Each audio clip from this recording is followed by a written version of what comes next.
बोलो सच्चिदानंद घन भगवान की जय। छठा अध्याय आत्म संयम योग हमारा चल रहा है। उसमें ध्यान योग से और भक्ति पूर्वक परमात्मा से एक ही भाव करने का, परमात्मा को प्राप्त करने का जो फल है वह अति आनंद, अत्यंत आनंद, आत्यंतिक सुख उसका बताया है। और उससे बड़ा और कोई सुख है ही नहीं। उसको पाने के बाद जीव और कुछ चाहता भी नहीं है और चाहने लायक कुछ बचता भी नहीं है। तो इस प्रकार से वह अपने मन को संयमित करके, इंद्रियों को संयमित करके और परमात्मा में लगाता हुआ अपने स्वरूप में स्थिति करके ध्यान योग द्वारा ये उत्तम आनंद की प्राप्ति करता है। उसी को भगवान और आगे बढ़ाते हुए कहते हैं, युञ्जन्नेवं सदात्मानं योगी विगत कल्मषः सुखेन ब्रह्म संस्पर्शम अत्यंतम सुखम अश्नुते। कि वह पाप रहित योगी इस प्रकार निरंतर आत्मा को परमात्मा में लगाता हुआ सुख पूर्वक पर ब्रह्म परमात्मा की प्राप्ति रूप अनंत आनंद का अनुभव करता है। कि इस प्रकार मतलब भगवान में अपने मन और बुद्धि को एकाग्र करके और अपने आत्मा में जो स्थिति कर लेता है और उसी में स्थित रहना उसको आ गया है, तो इस प्रकार की प्राप्ति से उसका अत्यंतिक सुख की, आनंद की उसको प्राप्ति होती है।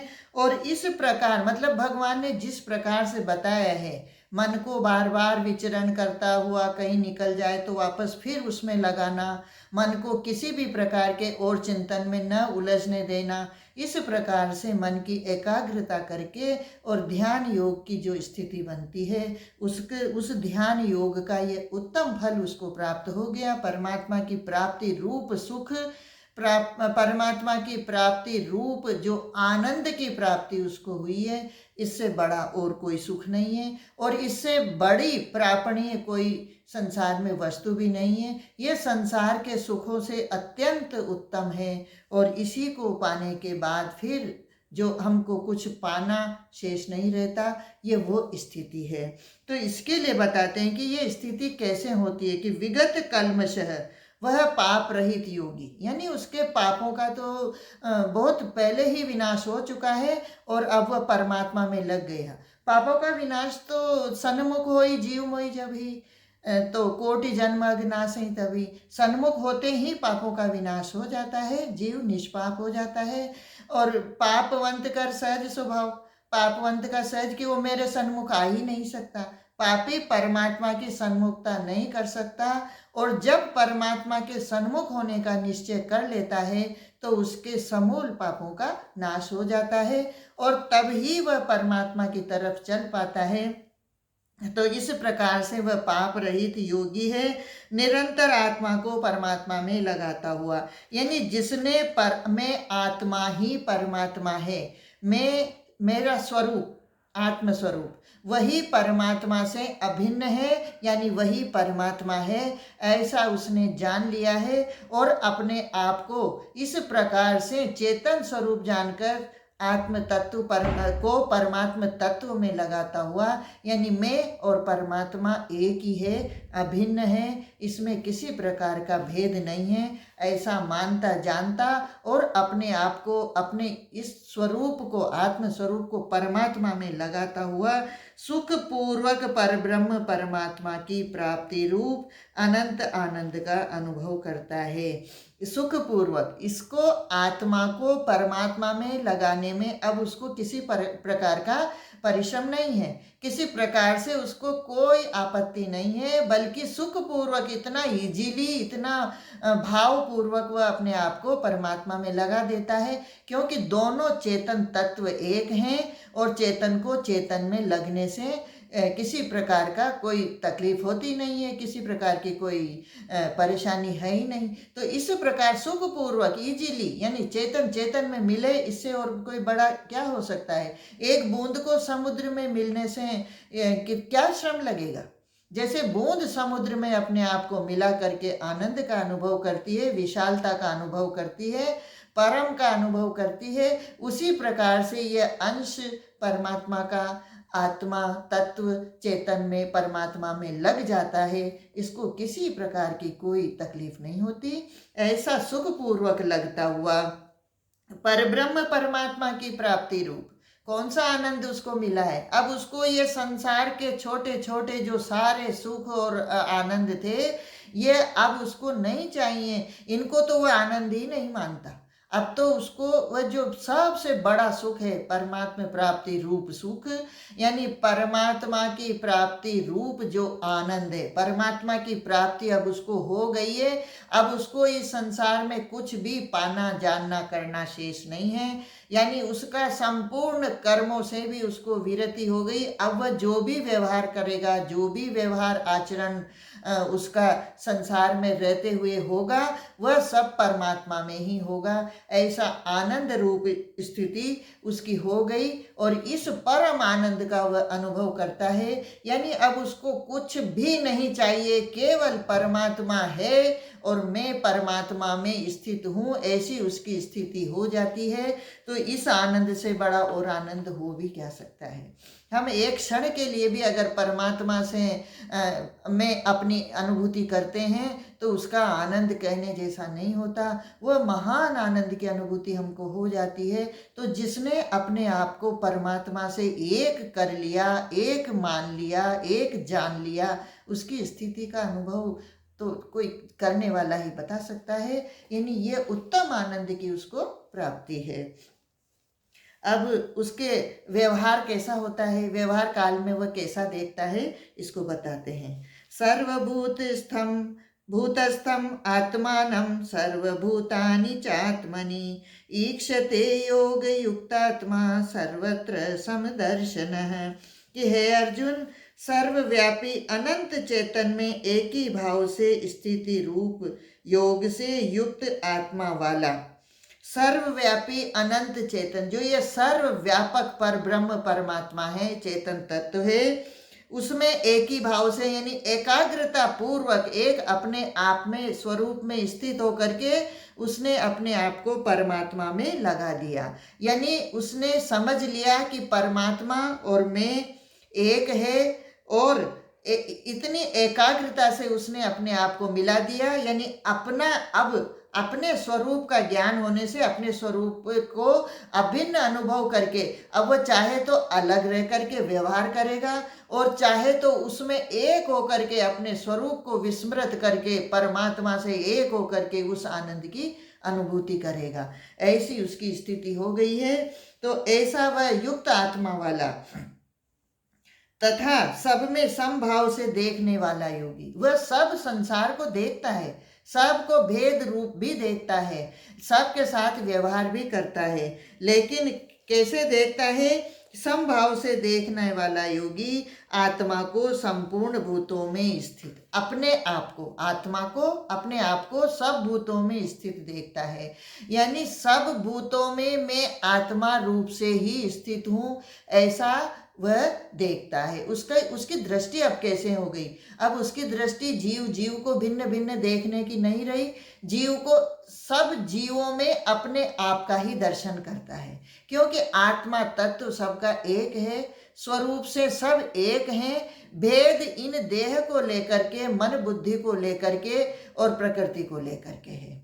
वहाँ संस्कार भिन्न होंगे, भाव भिन्न होंगे, विचार भिन्न होंगे, बुद्धि भिन्न होगी, ये सब प्रकृति के दायरे में होता है। और यहाँ से उठ करके इन सब को छोड़ करके, इनसे ऊपर उठ करके और उसने अपने आप स्वरूप में स्थिति कर ली और वह स्वरूपस्थ रहता हुआ ही सबको भी स्वरूपस्थ ही देखता है, सब में भी स्वरूप का ही दर्शन करता है। यानी अब उसकी देह बुद्धि नहीं है, देह बुद्धि से वह ऊपर उठ गया है और प्राणी मात्र में वह चेतन का अपने आत्मा का ही आत्मा रूप से दर्शन करता है कि सब में वही आत्मा है और जो मैं आत्मा हूँ वही सबकी आत्मा है। स्वरूप से चेतन सब एक है और ये सब में मैं ही हूँ।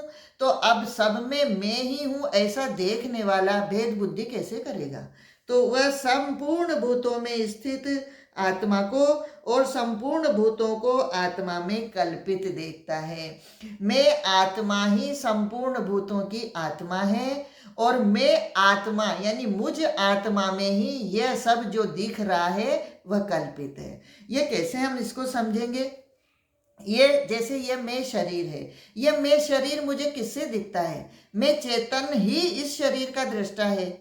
मैं स्वरूपस्थ जो आत्मा चेतन है, आत्मा की सत्ता से ही ये शरीर चलता है, ये इस एक शरीर। और जैसा ये एक शरीर आत्म सत्ता से चल रहा है, ऐसे ही संपूर्ण शरीर भी आत्म सत्ता से ही चलते हैं। सबकी सत्ता एक चेतन मात्र है और ये जो सर्वव्यापक ब्रह्म है वह परमात्मा तत्व है। और जो मुझ चेतन में, मुझ एक शरीर में ये चेतन है, यह आत्म तत्व से जाना जाता है।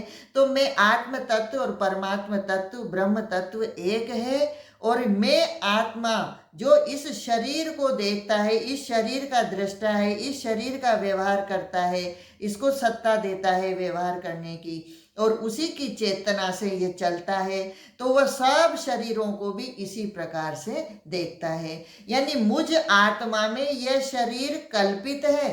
कल्पित का मतलब क्या? यह है नहीं, है नहीं पर दिखता है। जैसे चित्रपट पर कोई कागज पर चित्र बनाया हुआ हो और वह चित्र उसको फैला दे कागज को तो वह दिखने लग जाएगा, और उसको अगर समेट लिया जाए तो वह समाप्त हो जाएगा। इसी प्रकार से इस आत्मा में यह शरीर की मैं कल्पना कर लूँ कि यह शरीर है तो मुझे है दिखने लग जाएगा, और ये मैं अपने स्वरूप में स्थित हो जाऊं शरीर से ऊपर उठ करके कि शरीर तो है ही नहीं।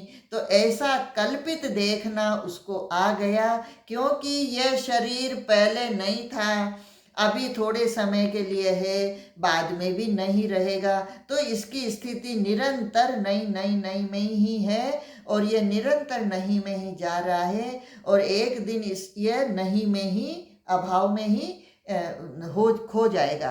तो इसका पूरा अभाव हो जाएगा। तो ये जो अभी स्थिति दिख रही है, इसको भी उसने भली भांति समझ लिया है कि ये मुझ आत्मा में कल्पित है।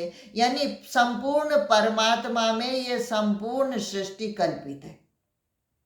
एक शरीर से जब वह समझेगा तो उसको संपूर्ण संसार कल्पित नजर आएगा। कल्पित मतलब मेरे मन की कल्पना। तो यह संपूर्ण संसार परमात्मा की कल्पना है। तो अब उसने अपने आप को आत्मा और परमात्मा से, आत्मा समझ करके परमात्मा से एक जान लिया। तो अब यह संपूर्ण जो भी मुझे सृष्टि में दिख रहा है, समस्त भूत प्राणी जो दिख रहे हैं, ये मुझ में कल्पित हैं। यानी ये है नहीं पर है। तो इनका व्यवहार इसी प्रकार से चलता हुआ करता हुआ वह आनंद में स्थित रहता है। अब इनसे उसका व्यवहार असंग हो गया। कल्पित है ना, जैसे स्वप्न में हम जो भी दृश्य देखते हैं वह स्वप्न से जागने के बाद हमको समझ में आ जाता है कि वह तो है ही नहीं, अरे वह तो स्वप्न है और स्वप्न तो झूठा है। ऐसे ही इस संसार से ऊपर उठ जाने पर इस संसार को कल्पित समझने लगता है और अपने आत्म स्वरूप की स्थिति में इसकी कल्पना होती है। ऐसा वो समझ लेता है कि यह परमात्मा की कल्पना ही सृष्टि है और ये मुझ आत्मा की कल्पना ही ये शरीर है। इस प्रकार से वो समझता हुआ सबको अपने में कल्पित देखता है। यानी अब उसका भेद खत्म हो गया, वह सबको अपने आप में ही देखता है और अपने आप में देखता हुआ वह इस प्रकार से किस प्रकार से व्यवहार करता है। सर्वत्र उसको अब भगवत दर्शन, अपने ही आत्मा का दर्शन हो रहा है। यानी उसको अब सब में भगवान का ही दर्शन होता है। ये बताते हैं, यो माम पश्यति सर्वत्र सर्वं च मयि पश्यति तस्याहं न प्रणश्यामि स च मे न प्रणश्यति। कि जो पुरुष संपूर्ण भूतों में सबके आत्म रूप मुझ वासुदेव को ही व्यापक देखता है, जो पुरुष इतना उसको समझ में आ गया है कि मुझ आत्म तत्व और परमात्म तत्व दोनों में अभेद है और सब में अब वह किसका दर्शन करता है? अपनी ही आत्मा का। अपनी आत्मा का मतलब परमात्मा का। तो सब वासुदेव सर्वम वाली स्थिति उसकी हो गई। अब वह सब में परमात्मा का ही दर्शन करता है। ये भक्ति को लेकर है कि वह सब में परमात्मा का दर्शन करता है। कण कण में परमात्मा है, इस तरह की बात हम करते हैं, पर क्या वास्तव में देखते हैं? सब में देखना तो इसी रीति से होगा। जब तक मुझे स्वरूप ज्ञान नहीं होगा तब तक सब में परमात्मा है ऐसी स्थिति, ऐसा दर्शन नहीं हो सकता। तो इसलिए यह स्वरूपस्थ ज्ञान तो अति आवश्यक है। और जिसको मैं स्वरूप आत्मा स्वरूप मेरा तत्व आत्मा तत्व है ऐसा समझ में आ गया, उसको सब में परमात्मा का ही दर्शन होगा, सब में आत्मा का ही दर्शन होगा। तो सब में आत्मा बराबर परमात्मा का दर्शन करते हुए अब वह किस प्रकार से भेद कर सकता है? तो इस प्रकार से वह देखता है और संपूर्ण भूतों को मुझ वासुदेव के अंतर्गत, मुझ वासुदेव के, मुझ आत्मा में ही कल्पित है। अभी हमने चर्चा करी। तो आत्मा में जिस प्रकार से वो सबको कल्पित देखता है, यानी सब सबके आत्मा रूप मुझ वासु, सब में व्यापक जो सर्वव्यापक परमात्मा है उसी में हम सब स्थित हैं और हम सब में वह परमात्मा स्थित है। ऐसा यानी हम परमात्मा में ही रहते हैं, परमात्मा के ही हैं, परमात्मा में ही हैं, हम परमात्मा में ही सारा व्यवहार करते हैं। इस प्रकार की स्थिति उसकी हो जाती है। उसके लिए मैं अदृश्य नहीं होता और वह मेरे लिए अदृश्य नहीं होता। अब दृश्य और अदृश्य तो बचा ही कहाँ। मैं दृष्टा की होने से, दृष्टा की उपाधि से, दृष्टा के होने से दृश्य है और दृश्य के होने से दृष्टा है। ये दोनों सापेक्ष हैं। अगर दृश्य ही समाप्त हो गया, मैं आत्मा ही सब जगह है, तो अब उसका दर्शन तो परमात्मा के सिवाय कुछ बचा ही नहीं। यानी और सब दृश्य का अभाव हो गया, वह सब जगह परमात्मा को ही देखता है। तो परमात्मा के लिए वह अदृश्य नहीं होता और उसके लिए परमात्मा अदृश्य नहीं होते। अब इसका एक थोड़ा सा भी अगर हम कल्पना करके देखते हैं कि जिसको निरंतर परमात्मा दर्शन है, जो सब जगह परमात्मा का ही दर्शन करता है, उसकी स्थिति तो परमात्मा ही है। वह स्वयं तो साक्षात परमात्मा रूप ही हो गया। इसलिए अब परमात्मा उसके लिए दूर का प्रत्यक्ष अप्रत्यक्ष, परमात्मा है नहीं है, यह सब खत्म हो गया। अब उसको केवल परमात्मा है और परमात्मा कैसा है यह भी समझ में आ गया। क्योंकि सब संपूर्ण भूत मात्र में, प्राणी मात्र में जो भी चेतन तत्व है वह परमात्मा तत्व है। यानी परमात्मा में सबको देखता है और सब में परमात्मा को देखता है। तो अब दोनों का एकीकरण हो गया, अब भेद रहा ही नहीं। तो अब उसकी स्थिति क्या होती है? सर्वभूत स्थितं यो मां भजति एकत्वमास्थितः सर्वथा वर्तमानोऽपि स योगी मयि वर्तते। कि इस प्रकार का जिसका व्यवहार हो गया, जो परमात्मा के लिए अदृश्य हो गया और परमात्मा जिसके लिए अदृश्य हो गए, अब उनका सदा नित्य दर्शन वर्तमान है। ऐसी स्थिति वाले पुरुष एक ही भाव में स्थित होकर संपूर्ण भूतों में आत्म रूप से स्थित मुझ सच्चिदानंद घन वासुदेव को भजता है। ऐसी स्थिति होकर के वह पुरुष अब क्या करता है कि अब उसका जीवन प्रारब्ध जब तक है तब तक शरीर तो रहेगा। ये जीवन मुक्ति वाला लक्षण है। तो इस प्रकार से अब उसके सारे बंधन खत्म हो गए, अब वह सारे भेद खत्म हो गए।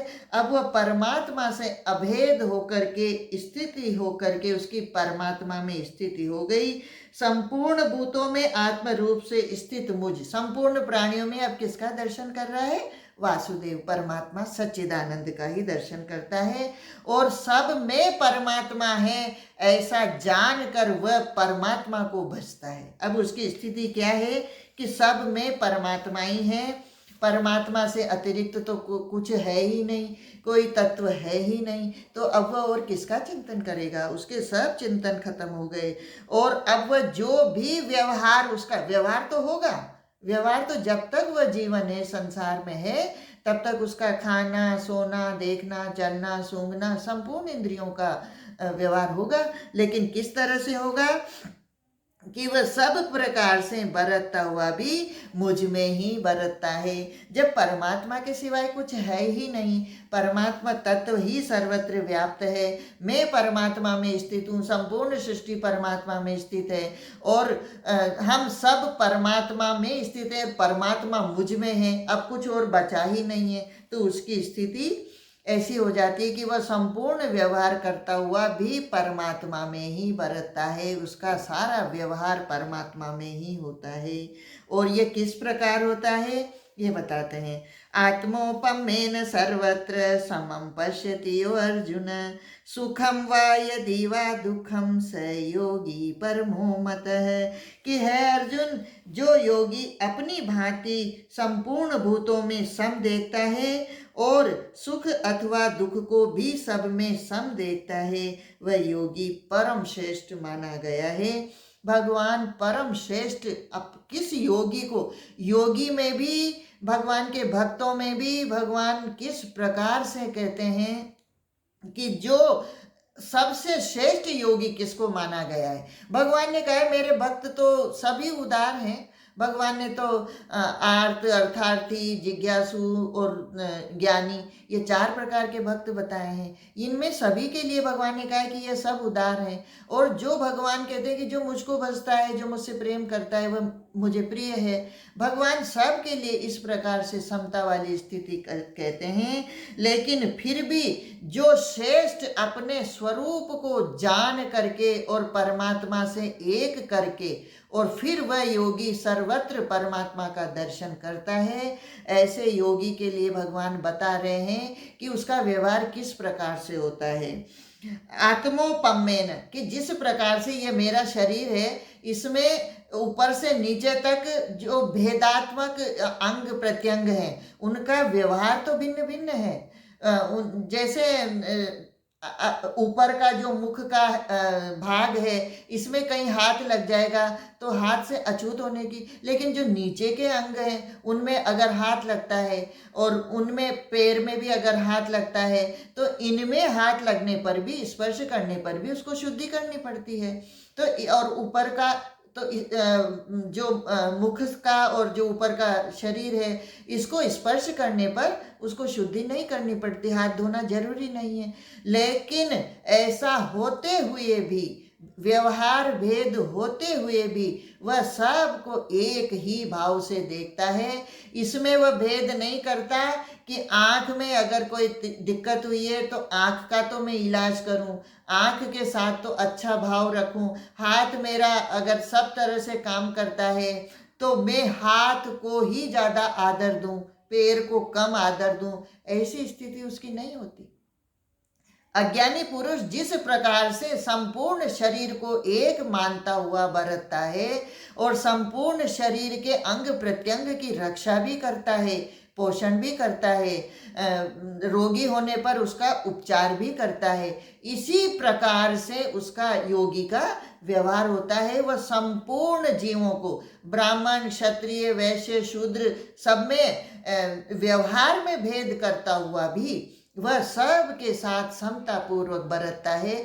उसकी स्थिति सब में, ये जो बाहर का अंग प्रत्यंग है, इसको न देख करके और वह आत्मा को देखता है। इसलिए अब उसकी स्थिति ऐसी हो जाती है कि वह जैसे अपने शरीर से सुख पूर्वक सबके सुख की कल्पना करता हुआ पूरा शरीर स्वस्थ रहे, सुखी रहे, ऐसा मानता हुआ इस शरीर के साथ व्यवहार करता है।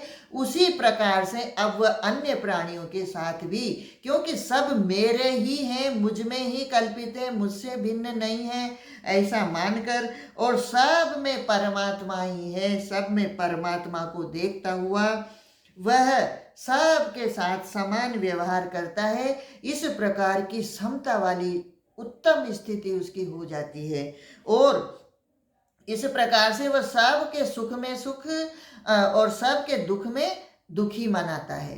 क्यों? क्योंकि मुझसे भिन्न कोई है ही नहीं, ये सब में मैं ही है, सब में मेरा परमात्मा ही है। प्रभु मैं देखई सब जगत कहीं सन करई विरोध। अब उसका दूसरा उसको दिखता ही नहीं है, सब में परमात्मा ही दिखता है और सब में परमात्मा का ही दर्शन होता है। इसलिए अब उसकी सर्वभूत रता, सबको सुख कैसे मिले, सबका दुख कैसे खत्म हो जाए, यही उसका चिंतन होता है और इसी के लिए प्रयास होता है। तो जैसे अज्ञानी पुरुष अपने आप में बरतता है और अपने आप के सुख के लिए सदा निरत चलता रहता है, सदा सारा व्यवहार अपने सुख के लिए करता है, अब उस योगी का व्यवहार संपूर्ण प्राणियों के सुख के लिए होता है, सबके दुखों की निवृत्ति हो जाए, सब सुखी हो जाए। इस प्रकार से उसका चिंतन सर्वत्र परमात्मामय हो जाता है और वह इस पूर्ण आनंद की प्राप्ति का अनुभव करता है। इस प्रकार अब अर्जुन को जब इस प्रकार का सारा व्यवहार देखा तो अर्जुन प्रश्न करेंगे कि ऐसी स्थिति होने में मुझे बड़ी तकलीफ है। ये हमारे प्रश्न हैं भाई। अब ऐसा प्रश्न जब अर्जुन करेंगे उसको हम अगले एपिसोड में लेंगे। आज के लिए इतना ही। वाणी को विराम। जय श्री कृष्ण।